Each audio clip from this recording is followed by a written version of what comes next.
Hello, everybody, and welcome back to The Beats. I am your host, Kelly Kennedy, and I am very fortunate to be able to share my tribe as I travel across the globe and meet incredible scientists and doctors and all sorts of practitioners and continue to expand that tribe to help engage and encourage and empower you to learn how your body really works. Because what we know from our heart to yours is that you have all the innate wisdom inside you to heal, and that our job is naturally oriented therapists, medically enlightened doctors and specialists available here at Not Meds Global. The Beats podcast is about helping you understand that you have that power inside and what you need to do to help engage it, to constantly upregulate your ecosystem.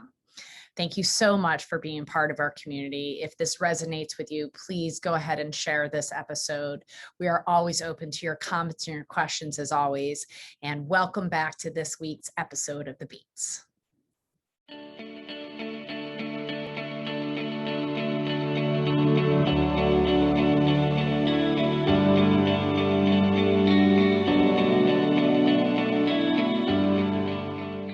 Welcome back to The Beats with Kelly Kennedy, and I am very honored today to have the natural heart doctor himself, Dr. Jack Wolfson, here in, not studio, but here in Zoom room, to really talk about circulation, heart health, and as a true MD in the United States that I am just thrilled to have this conversation with, because most of the medical doctors that I speak to are from Europe.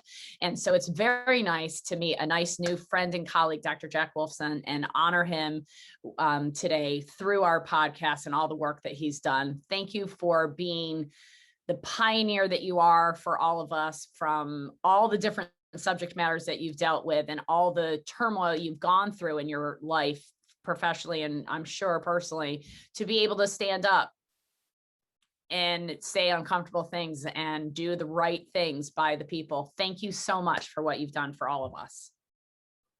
Well, thank you so much, Kelly, for having me on your show. And I appreciate the opportunity again to, share my message, with people as much as possible, to, communicate with people like yourself. So those of us in the same tribe, if you will, that understand the way the body really works, the way the earth really works, the way the universe works. And as we do that and we teach other people, that's really going to be our salvation to get through this current crisis and future crises, as again, we teach people the truth.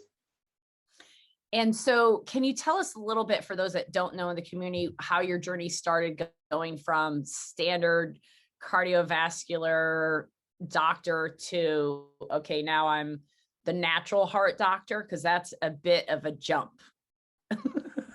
Right. Natural heart doctor sounds kind of like an oxymoron, right? It's like, if you think about cardiovascular medicine as it is, it's got nothing to do with natural. It has everything to do with pharmaceuticals and surgeries. And that's really the life that I was born into. I was born into a cardiologist family. My father was a cardiologist. And from an early age, I wanted to be exactly like my father. And I followed the exact same path all the way through medical school and residency and cardiology fellowship.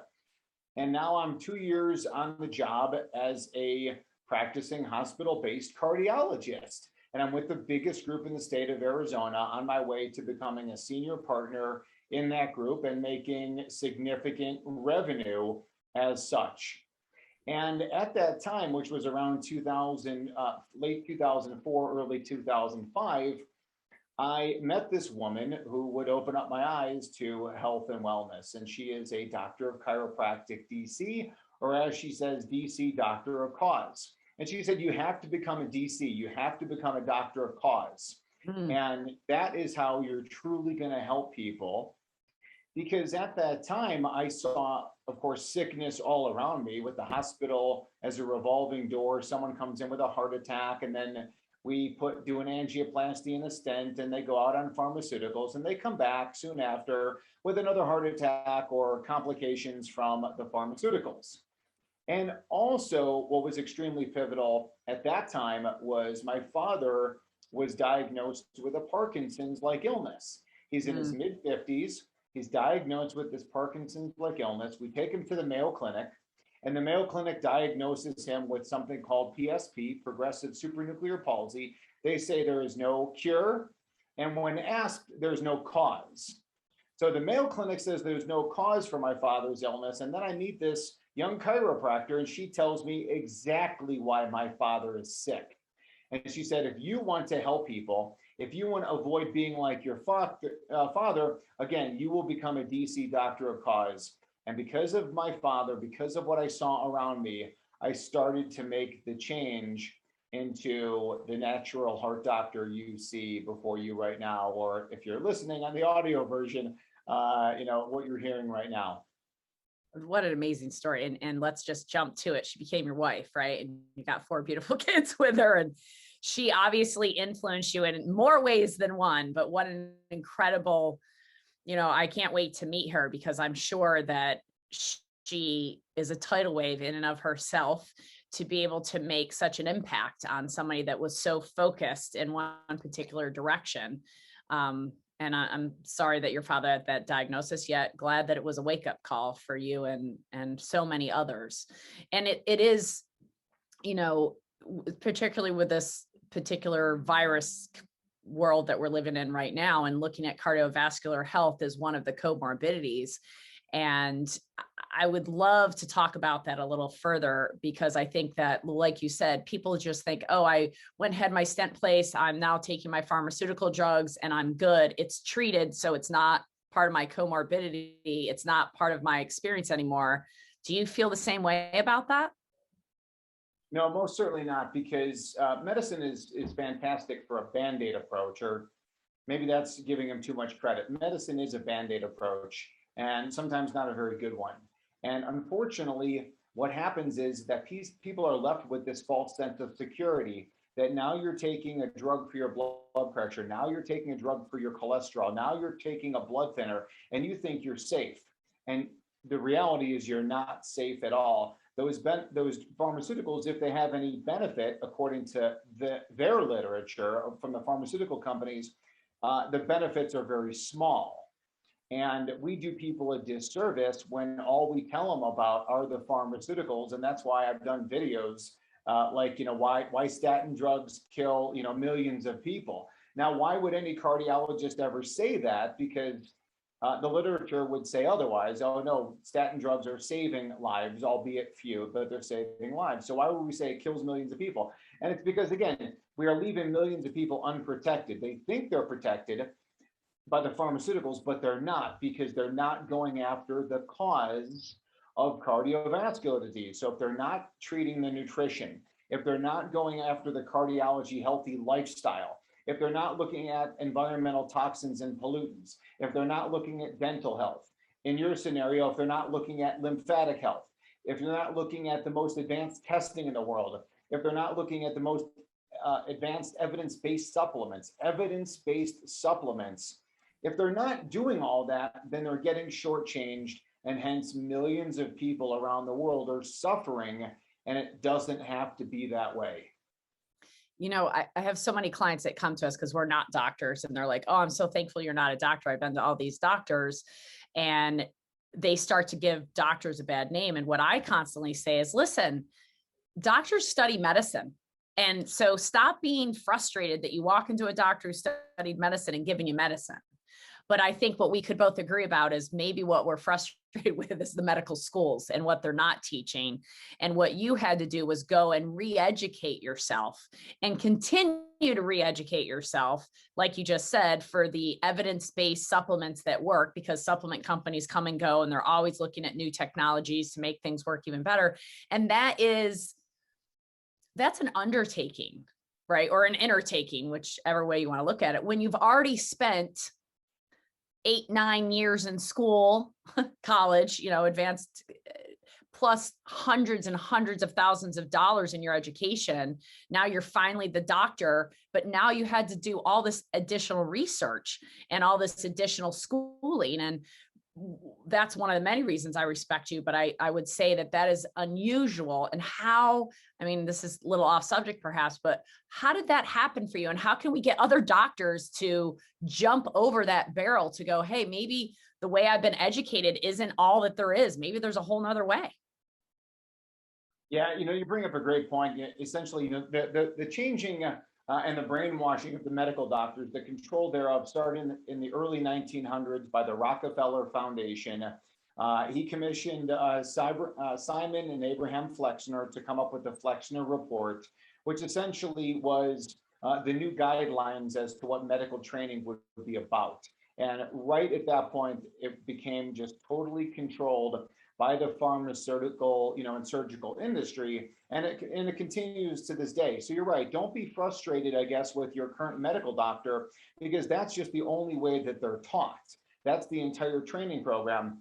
That's like saying, on a religious level, well, if you go to speak to a rabbi, well, why isn't the rabbi open to Catholicism or to the religion of Islam? Again, it's just what they're taught, and that's what they're going to follow. And the same thing with the medical doctors. So you can't ask your medical doctor about nutrition, lifestyle, environmental toxins, advanced testing, or supplements, because they just don't know the language. It's not that they're not smart people, but again, they are educated and they are clearly financially incentivized to stay in that lane. So when you do what I did to jump out of that medical system, and now you go holistic, well, you're giving up security, financial security, practice, security. You're giving up a lot of your relationships, with your colleagues. You're deconstructing, again, your current methodology and knowledge, and rebuilding from scratch to what is really the common sense model. And the doctors, it's not that they lost the common sense. They never had the training of the common sense. And that's what we're trying to restore. And I guess to answer your question, how do we get more people to do it? One of the things that I joke about on stage or when I'm talking to other practitioners, that the easiest thing to do and the quickest way is to sleep with a medical doctor. So when my wife started sleeping with me, that became the pathway to my change. But we say that obviously totally in jest. That's not the way to go about it. But nonetheless, it's difficult because, again, they are so financially incentivized and so brainwashed into that model. It makes it difficult for them to break free. But one person at a time, we're starting to make these changes. And I think really we're at the epitome of crossroads right now in the world. And there are those people who are embracing the innate wisdom of the body to stay healthy and well. And there's those obviously that are running to the medical system. And we need to continue to shout our message, which again, I appreciate the opportunity to be on your show to share my message of cardiovascular health naturally. Well, the false sense of security, I think, is on both edges of that equation. I appreciate that answer so much, because I think doctors that are trained medically have a false sense of security as well, not just the patients that are getting the medicines that, I said to somebody earlier today, I'm not a doctor, but there's not a client with any diagnosis that I feel uncomfortable taking on. And I maybe can't do all the therapies with them, but this medicine I know will help them. And I might have to send them to a clinic in Switzerland to get done what they need done, or to some clinic in the United States that can do therapies that we can't do from a license perspective. But this medicine, I have full confidence in that it can heal anything. And I think I feel bad at some level for the medical doctors that are just doing standard medicine, allopathic medicine, because they do have a false sense of security that they're helping people. And much like yourself, we're like, wait, you're not helping my dad. You're not helping these clients or these patients, whether they're still sick, even though I put the stent in and gave them whatever heart drug that I gave them. And now here they are still, they haven't changed their lifestyle. They haven't changed the mindset. They haven't changed their ill relationship. So do you find there are patterns with cardiovascular disease that you've identified in regards to causes, emotional states, nutritional problems? Do you see any patterns that would be very obvious at this point in your career? Yeah, I think, once again, the patterns really just go with kind of living this 21st century lifestyle leads to the 21st century illnesses. And the 21st century lifestyle is just, again, surrounded by unhealthy food choices, unhealthy sleep patterns, unhealthy activities and lack of sunshine exposure, for example. All the environmental toxins which we are exposed to on an unprecedented level, compared to where things have been historically. The other factor, like you mentioned as well, as far as that emotional state, the mental health, if you will, and that's chapter 5 of my book. And chapter 5 I titled "One Nation Under Prozac," because the people who are treated for these anxiety, stress, depression, anger, they're treated with pharmaceuticals, and they're not successful because, again, they don't address the cause. But I want people to know that all those things, all those emotional and mental health problems, are highly correlated with cardiovascular disease. So whenever somebody comes to see me after they've had a heart attack or a stroke or an episode of atrial fibrillation or some other cardiology diagnosis, we always try and ascertain what was their emotional state just prior to that event. And invariably, something traumatic happened, something stressful happened to that person. And once we identify that, again, we can help to teach them so this doesn't happen to them again. So we can, point out, hey, these are factors you need to fix, because they can be very detrimental from a cardiac standpoint. And that's so much true really in the diagnoses that exist in the medical world, like SCAD, spontaneous coronary artery dissection. It typically happens after a stressful situation in younger women. There's another diagnosis called Takotsubo cardiomyopathy. Again, it's a medical diagnosis. It's on our medical board examinations. It's in the cardiology textbooks. And that's Takotsubo cardiomyopathy, or broken heart syndrome. So some stressful emotional event happens, again, typically to middle-aged women, that leads to what looks like a heart attack and subsequent congestive heart failure. So these are just known examples. But why do we not appreciate how stress and anger, anxiety, depression, social isolation, how these all impact people's general health and certainly cardiology health? Blood pressure, cholesterol, heart rhythms, heart attack risk, you name it. I haven't thought about this book in years, but I'm sure you're familiar with it. Dr. Don Kohlberg's book, Deadly Emotions. He was a heart surgeon. Did you ever read that book? I never read that book, but to your point, well, you can tell me more about it, but again, it's nothing we ever discuss in medical training. Not once do we ever talk about stress and stress management as a way to help people from a cardiovascular standpoint. Right now, almost 2 years into the pandemic, where social isolation is at an all-time high, and all the medical literature that is so effusive with studies and evidence of how social isolation increases cardiovascular risk. And we see, mainstream media doesn't report on this stuff, but we see and hear this on a daily basis. We see it on social media. We see it within our patients and our clients who are suffering from social isolation and other things that have been, ordained, during the pandemic. I so appreciate that we've gone there with this conversation, because I'm going to send you a copy of Deadly Emotions as my gift for you doing this today, because that was one of the most impressive books I read years ago, probably 20 years ago when I first started in this world. Because I came from very physical medicine. I wanted to be a physical medicine doctor. I wanted to, I like tangible stuff. I didn't understand things that I couldn't see. What's energy? I don't know what it is unless you can show it to me on a video or something, and then I can touch it, then I'll understand it. But until that time, it was out of my world. And now I've come full circle.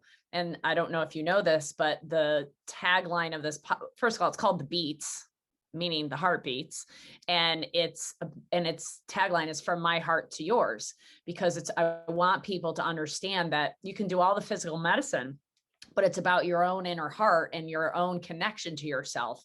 And I find that our heart, I've now seen that it actually sends out more signals and receives signals, that it's our own EMF machine, if you will, and it's really picking up people's vibes. it's picking up their energy, it's picking up their love. And I know that when I give somebody a hug or I connect with them on a heartfelt level, that's more important than them doing 10 pass ozone IVs and vitamin C IVs for their amalgam remediation or their COVID or whatever situation that's on a physical level, that healing their emotion. And just love that the cardiologist is saying that as well, Dr. Jack, because that's just brilliant. And if you can unpack that any more, please do. Well, one thing I would add to that too, and I agree with everything you just said about, uh, all these things are super important, right? I mean, so we tend to give a lot of credence to nutrition, but again, nutrition is not any more important than, again, quality sleep, sunshine, physical connection, like you just said, avoidance of toxins. I mean, they're all like on that same level.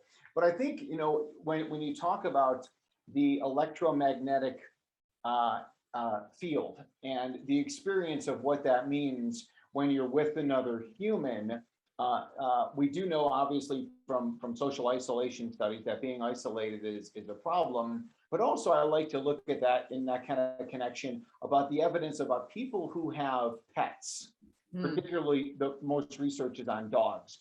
People who have a dog as a pet, they live longer. They have less risk of cardiovascular disease. So why is that? Well, clearly there's a lot of emotional, about, okay, well, I love this animal loves me. And there may be other factors of why pet owners, live longer. But the other thing I think also is that as the animal that we're close to gives off their electromagnetic frequencies that impact us and ours impacts them in this symbiotic relationship, I think there's a lot to that. Again, and we can think, what is this kind of like this woo-woo thing that we're talking about, electromagnetic? I mean, think about what infrared radiation is. So if we go out with these, night vision goggles that the military uses, for example, or hunters would use. So you've got these these night vision glasses that sense the infrared energy coming from objects. And the more animate or alive something is, the more infrared energy that it generates. So again, as that pet is giving us the energy and we are giving energy to the pet, I think ultimately, again, it leads to better health. So I'm totally on board with everything that you're saying. And again, just highlights, A, how much we don't know, B, that a lot of this stuff is just common sense practice, and C, again, the cardiologists, they're just not incentivized to get this message. Yeah, because I'm sure you've done a lot less prescribing of pharmaceuticals and a lot less surgery that you've been able to bill the insurance companies for, because now everything you're doing, I'm sure, has to be paid out of pocket for people because it's not in the PDR, physician's desk references. This is an approved treatment and therapy for cardiovascular disease, which perhaps we can intend to change that over the next decade with our tribe together to get the PDR and the insurance companies, or maybe we change that model altogether, but to have a holistic approach to true cardiovascular health and these patterns that you've seen. And, regardless of disease, of toxicity, lack of connection, lifestyle, diet, all of those things. So good. Yeah, So, well, I mean, again, like the hospital, we'd like to think is this altruistic institution. It started that way, right? It started that way by the churches, in the 1700s, the 1800s. That's why a lot of these hospitals, they retain the name, the religious, affiliation, Lutheran General, Houston Methodist, so-and-so Presbyterian. These were all religious institutions that again had this altruistic arm of helping people. But now clearly it is purely for profit, it is purely, for business. And when the hospitals do procedures, when they perform tests, that is how the reimbursement happens. And that's why a lot of them, they've got no interest in, none of them do really, in holistic medicine. And, you take to the latest, pandemic, when a hospital had the diagnosis of COVID or the use of a ventilator, the financial windfall was extreme, was absolutely extreme. And we don't want to throw the doctors necessarily under the bus for being complicit with that. But again, it just goes part and parcel with the whole medical model as it exists. The hospitals are for profit. The doctors, again, when doctors see quote unquote sicker patients, they make more money.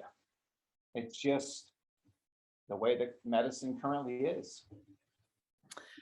Well, now that we've solved all the world problems and be able to get all the medical team to be able to open themselves up, let's take a corner if there, unless you want to add anything to that, Dr. Jack. Anything you want to add to that before I sidetrack us over to the lymph and the cardiovascular system? No. I mean, I think, listen, we could talk about all the problems with modern medicine all day long, and I'd rather talk about solutions. Yeah, exactly. Me too. But I think it's important to set the stage for that, for understanding who you are and help everybody intend for those changes, because it takes a group and a group intention to allow those changes to occur. And then we'll do the work that needs to happen. So. Well, I mean, let me say one more thing to that. Just to, like drive home the point you just made, in the sense of, I am the ultimate insider or even whistleblower, if you want to say that, because again, I've seen everything on the cardiology side. I was a practicing hospital-based cardiologist for 10 years. Along the way, I learned the truth. I stayed inside the medical model. I tried to make changes where I could. Ultimately, when it was not to the level of change of what we needed to make happen, I would have to leave that big group in 2012 and start my own practice. But I mean, to that point again, it's like I saw everything wrong on that side, which allows me to be a fantastic spokesperson for truth and reality on this side. And again, much gratitude for you doing that and being willing to speak the truth. So I'm going to tell you a little story about bioregulatory medicine, and that'll help us dive into the cardiovascular system. So when I started learning the science of bioregulatory medicine, we have this particular test we do called contact regulation thermography. I don't know if you're familiar with it, but it's a temperature assessment of the body. So it's not a thermogram where it's taking a picture, but it's a probe that takes the temperature of 128 points of the dermatones that relate to every organ and tissue in the body. And part of this test, it seemed very complicated to me at the time. I find it very simple now, but at the time it was like 128 points and each one has a temperature, and then you cool the person off for 10 minutes. They stand naked, so they're regulating, and then you take the temperature again. So it's the change in temperature that indicates whether or not they're regulating at that one point. And then you look at their patterns and you can tell how fast to move therapy. It's done through a logarithm and averages of each section: head, neck, chest, upper abdomen, lower abdomen, kidney, back. I've done it for a long time. The reason I became the quote lymph queen was because every single test I looked at, I was like, okay, they've got their lymph is jacked up, it's clogged. And the heart rate variability we do at the same time. And what blew my mind was that whether that client was an Ironman athlete, or they were type 2 diabetes, or they were stage 4 lymphoma, they all had crappy lymph, even the Ironman. And when I would then do a lymph therapy on them, and maybe their chronotrophic and vascular recovery was really absent on their heart rate variability, which made no sense to me, because I'm like, they're an Ironman athlete. Obviously they're working out, their heart can pump the blood. Why is it not working? I started to realize after one lymph session and retest, I'm like, wait, their cardiovascular health changed in 1 hour? How's that happening? And it made me start to realize that the lymph and the cardiovascular were so linked. I mean, I know the lymph termini drain into the cardiovascular system, but I mean, I was like, how can anybody have cardiovascular health unless they're moving their lymph? Because even those athletes that are moving, eating well, that are, they're using this as the temple, their physical body is their temple, and they're making sure everything that passes their lips is good, and they're exercising, and holy cow, that was crazy. So, I mean, what is your experience with the lymph and cardiovascular health? I mean, we have Never had this conversation, just so everybody knows. I have no idea what he's going to say. He had no idea what my questions were going to be. And so this is truly raw, organic conversation. Let's go. I've been so wanting this You conversation. got it. No, yeah, I think first of all, I want to preface, my response with the concept of like anything is possible. In this world, anything is possible, and all options and theories and questions are on the table. Because the answer is, we just don't know. And that's one of my main platforms to tell people, is to continue to ask questions and believe again that anything is possible.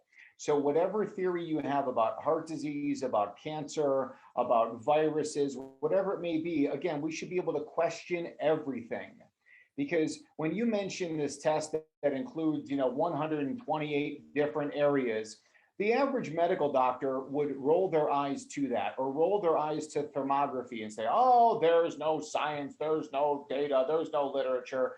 Again, a lot of these things that we talk about, there may not be a lot of quote unquote science or studies as it relates to that, but there's no studies on it. And studies don't happen for a variety of reasons. And a lot of times we don't need studies to prove the common sense. Now you may say, hey, the good news is we do have studies actually. We perform this particular form of lymphatic therapy and it does improve heart rate variability. But then again, the typical medical doctor will come in and they'll say, yeah, but your studies are small and there was no placebo group. I mean, like, they will always condemn us, but we don't necessarily, again, we need to continue to tell people the reality is that modern medicine doesn't have anywhere near the answers that we need. And we have to, again, question everything that we do. Now, as it pertains to lymphatic, treatments and therapies in lymphatic medicine of what I use in my practice, again, it's another area where I'm so happy to meet with you and to discuss how I can bring this stuff, to my practice and into my, again, local area where our main office is in Scottsdale, Arizona. But I see so many patients, both in person who travel to see me and virtually. Again, how do we get them in touch with these therapies? I mean no insult to you whatsoever. Obviously, when I say, it's on my recommendation that everybody, of course, gets chiropractic care and how that improves lymphatic flow, but how everybody should get a massage and how, on how that can ultimately help so many different things, including mentally, the idea of relaxation, during a massage, just to, like unplug for an hour a week and have someone work on you. But then again, to take it to a professional level, like you talk about, there are some lymphopractors and lymphatic specialists who I do refer to in Scottsdale. And I think you'll tell me that there's really a dearth of people practicing your methodology and similar techniques, around the world. And yeah, let's continue to push that message forward. And to finish up that stream of, consciousness, I mean, when I think about somebody with a wound on their leg, a non-healing leg ulcer, and the ulcer on their leg is not healing because someone may have swelling of the leg, and therefore, and maybe it's from congestive heart failure. So again, they've got heart failure, they build up fluid in their legs, and now they have a non-healing wound. Well, that person, we can give them all the antibiotics, we can give them all the topical therapies, but they don't heal because the tissues are congested and they're swollen. And how can an infected wound heal if the infection fighting white blood cells can't get to the area because it's all jammed up with water and lymphatic fluid, and the lymphatics are all congested? So I've got no doubt that, your therapies could infinitely help to heal that person. So I think it's an untapped area, but I look forward to myself learning more so I can continue to, push that knowledge out. Well, thank you for that. I look forward to working on you and talking to you about that. And one of the things that I've learned in my training is that the Starling principle, I gotta say it's like 8 or 9 years ago now. We used to think that about 80% of the toxins move through the venal system. And then we discovered, nope, we were wrong. It's the lymphatic system. And so when I look at somebody who's got congestive heart failure, or they've got some stagnicities of any kind, whether that's swelling or lack of circulation, brain fog, blood pressure issues, whatever it is, I sit there and go, but your lymph, which should be like water, gets thick because of improper diet, stress, tight fitting clothes, chemicals, metals, scars on the physical body, all the things that thicken that lymph fluid, Wi-Fi, those all thicken the lymph fluid. And now what's dumped into the cardiovascular system is thicker. This is, again, I know anything can cause anything, and I appreciate that. This is just my theory, and I'd love my cardiologist friend to share some light if there is any light or darkness, whatever there is. But when I look at the drainage, the termini above the clavicles draining into the vena cava, and I know that now it's being circulated. Well, if that's thick, it's going to be harder for the body to pump it out through versus if that's thinner, because, it's collecting through the capillaries and the vessels through the interstitial spaces. It's collecting all the excess fluid, all the excess proteins, fats, nutrients, and it's taking them up to the nodes, letting the nodes decipher what it is. If it can get to the nodes, that's a whole nother problem, I think. And then it dumps in cardiovascular. But if that's thick, it's even harder for the body to circulate that. And I sit there and think about cancer and how people in this country go, oh no, don't move their lymph if they have cancer. I'm like, no, the body's toxic if they have cancer. The first thing you want to do is move the lymph, because and they're worried that it's going to circulate cancer cells. And I'm like, that doesn't sound like logical to me at all, because that's not how the body really works, actually. But it's, I don't know, that those are just some streams of thoughts, because I never get a chance to spar with a cardiologist. That's really what it boils down. Yes. Show me where I'm wrong, Jack. Show me where I'm wrong. I'm happy to discuss it. Stagnation is again, it's been well known for thousands of years to be causative to disease states, whether it's cancer, deep venous thrombosis. For example, what's called Virchow's triad. Involves stagnation of venous flow. And I guess to your point, well, if we say, well, we don't want to mobilize lymphatic fluid because it could spread cancer. Well, I guess the extreme opposite of that, like if we believe that to be the case, then we should go in there with a scalpel and sever all the lymphatic ties, right? So, wherever lymphatic drainage is occurring, well, ultimately to prevent spread, let's just ligate that area, right? So now there's no more spread of that. And of course, we don't do that, thank God. The medical doctors haven't thought of that. I love, understanding that, again, the arteries send out blood to the body for everything that is necessary, whether it's oxygen or it's nutrients, again, delivering all these things, infection fighting cells and materials and products, to different areas. And not only is the venous system responsible for returning a lot of that flow, but it's the lymphatic system, and it is that third part, but it is every bit as important when it comes to health and wellness. So I love the conversation about how do we improve lymphatic flow as it pertains to, again, cardiovascular, and certainly cancer and brain and autoimmune and gut issues, so on and so forth. But again, as we think about all the anatomical drawings that are out there, so many exist obviously for arteries and so many exist for brain, but I'm sorry, for veins. But as it pertains to the lymphatic drainage of the body, it's such an unknown territory even to this day. And if we think about that map of the lymphatic system, and again, how important the flow is, and as you talk about, this sludge dripping into the superior vena cava, these subclavian veins that go on and form the superior vena cava that directly feed into the right side of the heart, and then get pumped to the lungs and out to the body. It just makes sense. Ultimately, if you're pumping sludge, and sludge is from a lot of different things, whether it's stagnation in lymphatics and all the inflammation that goes along with what's going on in the lymphatics, the thoracic duct ultimately that would drain into the subclavian vein on the left side. But it also has to do, again, with people that have like thick blood, for example. So one thing we do, obviously, amongst all the different tests we do, we look at a hemogram to see what their hemoglobin and hematocrit is. And so many people have high levels of hemoglobin and hematocrit these days for a variety of reasons, including the fact that nobody bleeds anymore. Our ancestors used to bleed.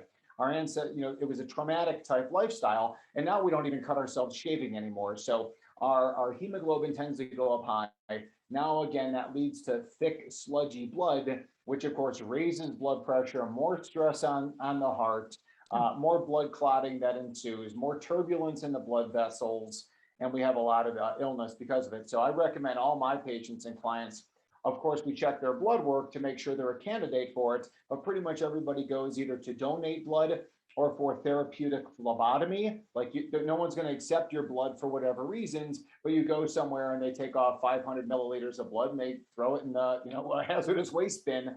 And I think that is, and that does have some medical literature to support that as well.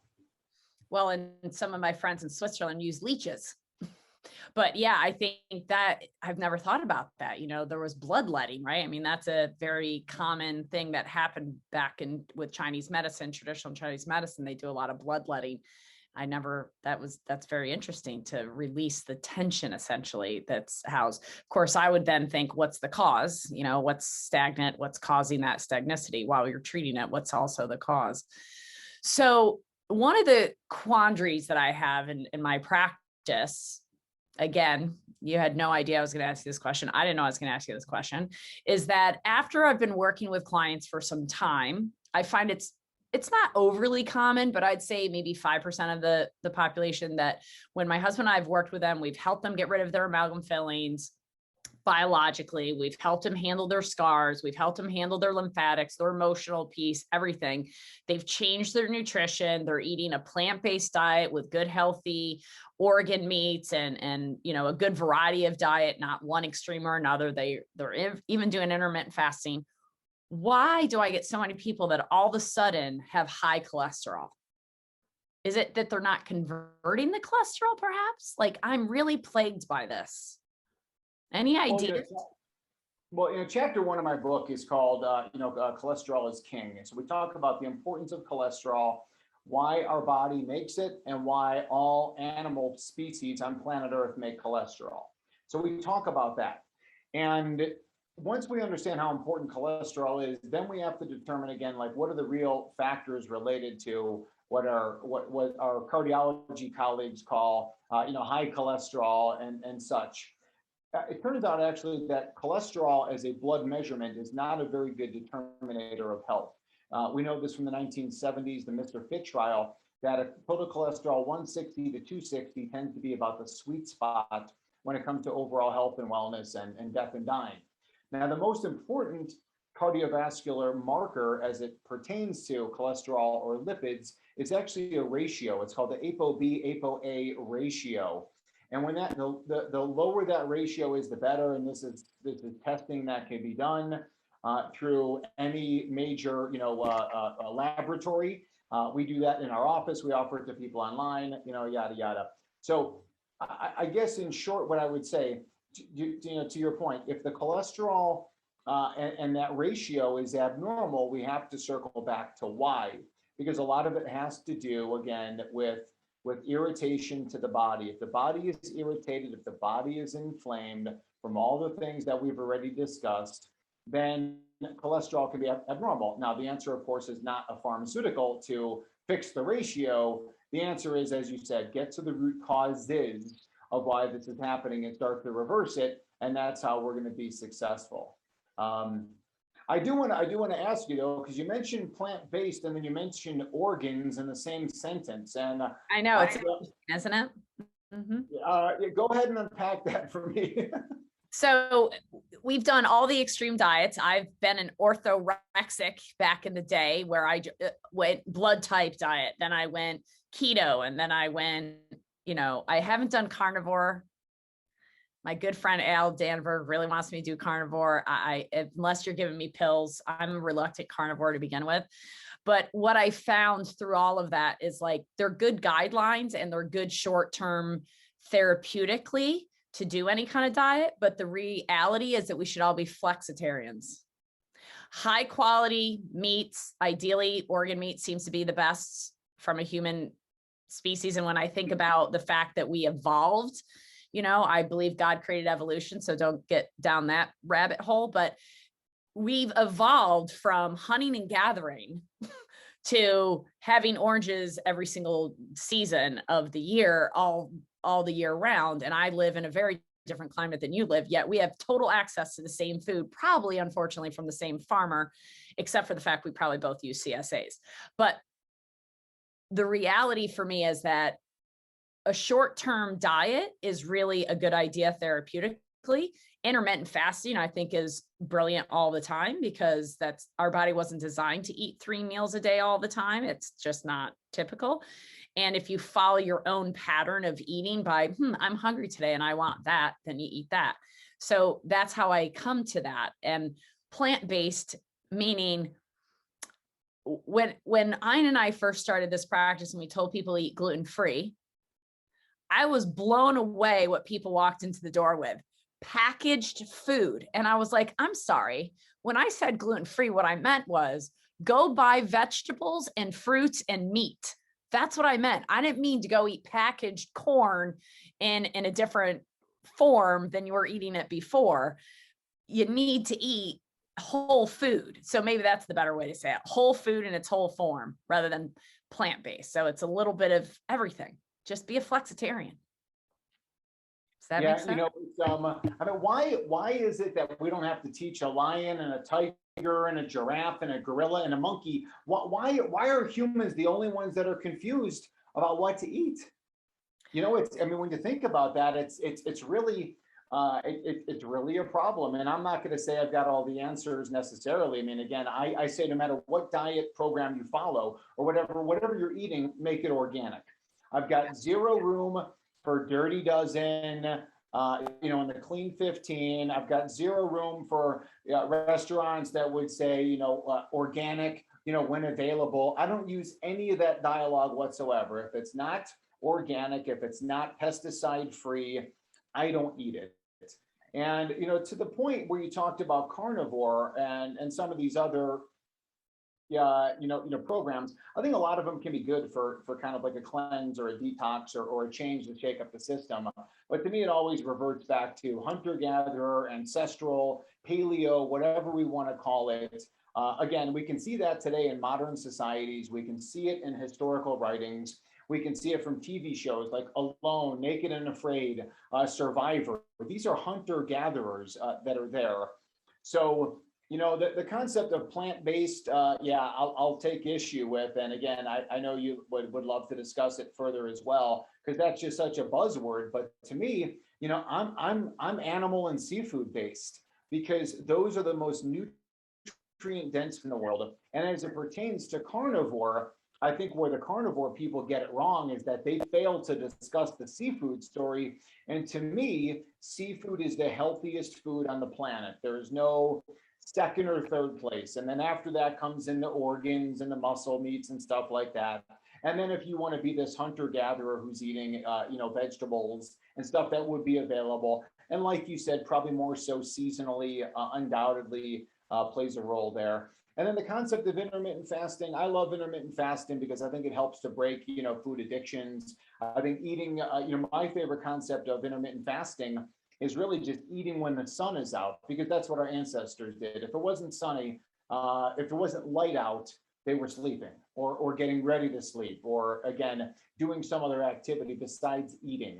So if we can do that, I think it's great. I love the idea of extended duration intermittent fast as well, just to kind of cleanse out the whole system. 72-hour water fasts, I think, are fantastic. Yeah, I don't disagree with anything you said. I think perhaps I need to change my terminology from plant-based to whole food. And I agree, fish is, farthest away from us from evolution standpoint and probably the best from an energetic standpoint of eating. And I think it's full of minerals too, because it comes from the ocean. So, I mean, I'm a reluctant carnivore, but I love my oysters and I love my salmon and I love my, with sea bass. And I don't eat a ton of variety of fish because I haven't found a lot that I really love. But since we bought a house in South Carolina, I'm finding I'm eating more fish and oysters than I've ever eaten in my life. And it feels really good. I mean, that's all you can say. It feels good. And my husband loves sushi, so he loves live food because the same thing, he feels just the energy of that protein source going into him. And having an 8-year-old, and I'm sure you can attest to this, having 4 children, if they're left to their own devices, they pretty much eat protein. That's pretty much it. They're not really interested in vegetables, maybe a little bit of berries here and there. But if it was up to my kid, he'd eat nothing but protein. And yeah, most certainly. Yeah, I mean, and I do want to highlight a couple of things, as kind of going back to the importance of cholesterol. So if we think about the brain of a cell, so we're made up of trillions of cells, and then of course, including the bacteria in our gut. Now it takes us to the tens of trillions of these tiny cells. And the brain of a cell is not the DNA. That's just how things replicate. That's our genetic code of how we make all these things happen inside of the cell. But the brain of the cell is the cell membrane. And that's the fence that encloses all the contents inside of the cell, keeping things inside the cell that belong, keeping things outside of the cell that don't belong. And that cell fence is made up of a lot of different things, but 2 of the biggest components are, number 2, cholesterol. So we need the cholesterol in that cell membrane in order for that organ to function. But the number 1 thing that the cell membrane is made up of are phospholipids. And again, that is just another fancy terminology for fats, And the number 1 phospholipid as fat inside of the cell membrane is EPA and DHA, which are fatty acids that come exclusively from seafood. So with that knowledge, again, the Japanese, why do the Japanese live on average, 6-7 years longer than we do? Well, there's multiple reasons for that. And this is despite the fact that most of them smoke over there. Their incidence of smoking, of course, is much higher than ours in the United States.